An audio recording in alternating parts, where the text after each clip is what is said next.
Hi, I'm Dudley McGarity, CEO of Black Powder Products Incorporated, the owner of the CVA Muzzleloading brand. Today, I want to demonstrate to you what not to do with your muzzleloader.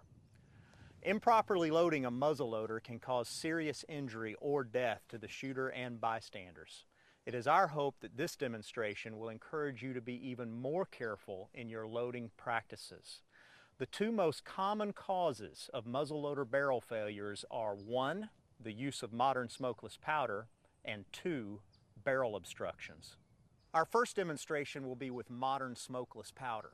Believe it or not, some people have actually loaded modern smokeless powder into their muzzleloader on purpose, trying to achieve some type of super hot load perhaps. Others have done this by mistake, say just by buying the wrong type of powder or having the wrong type of powder recommended to or given to them. Either way, make no mistake about it. Loading modern smokeless powder into a muzzleloader can kill you or maim you for life. We're going to do our demonstration with 3 different types of guns. We have a Night Long-Range Hunter, we have a CVA Apex, and we have a Thompson Center Triumph. The load that we will use will be 120 grains of Hodgdon HS6. This is a pistol and shotgun powder, a modern smokeless powder, not the type of powder that you should use in your muzzleloader. We'll also load a saboted bullet, and we're going to fire each one of these guns remotely from a safe distance. This is not a test that you should try at home. First, the Night.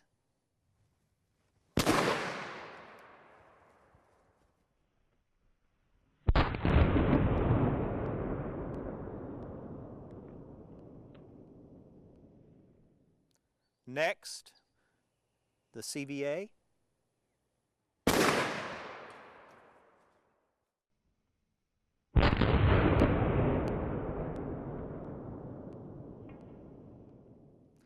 And last, here's the TC.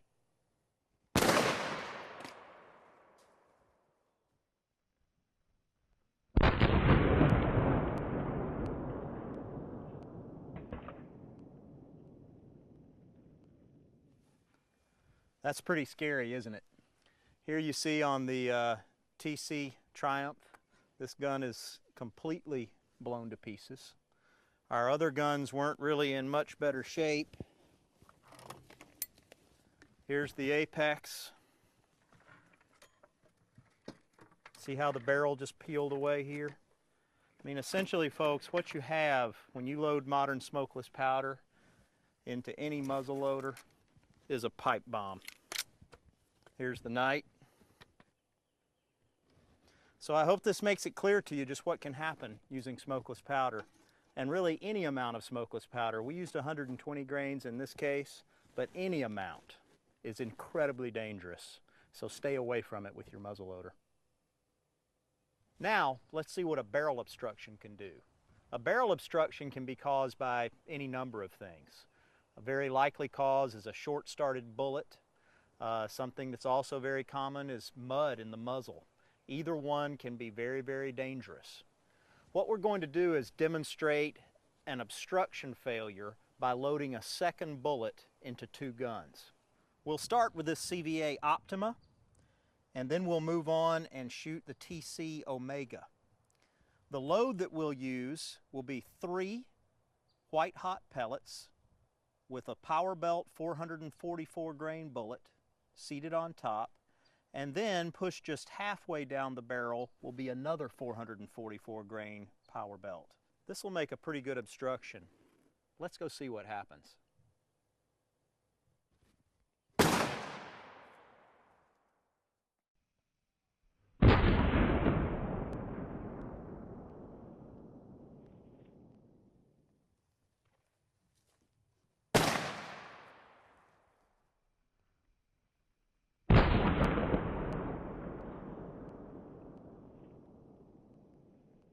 Okay, well, we got the failures that we expected with that.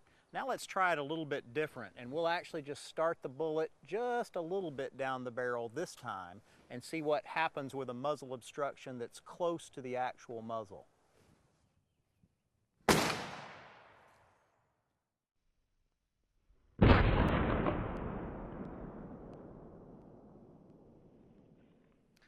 Okay, what we've created here is 3 failures that are typical of barrel obstructions. Here you see a barrel split, barrel blowout, and then this umbrella type failure in the very end of the muzzle. Now this one, the last gun that we did, this is typical of what you would get from just having mud stuck in the muzzle of the gun. So one thing to take away from this is you should never ever try to shoot a barrel obstruction out, because this is what can happen. We've seen the kind of destruction that a misloaded muzzleloader can cause. Now here's a few tips just to make sure that you never make any of these mistakes. First and foremost, never ever use modern smokeless powder of any amount in a muzzleloader. Number 2, make sure you're paying very close attention throughout the entire loading process. Sometimes people will actually load their gun twice because they forget what stage in the loading they're in. This creates a barrel obstruction. Number 3, kind of related to number 2, always make sure the gun's unloaded before you load it. Just because you think you unloaded your gun last weekend or last season isn't good enough. Make sure. Number 4, verify that the propellant that you're using is indeed the correct granulation for your gun. You don't ever want to use 4F powder or 3F powder in a rifle. Always use 2F powder. Number 5, make sure there's no rust or corrosion in the barrel. Rust can cause a barrel obstruction just like the bullet did in the demonstration that we just did. And lastly, always load your own gun. It's kind of like packing your own parachute. It's a job that's too important to trust to anyone else. Thanks for watching, and safe shooting.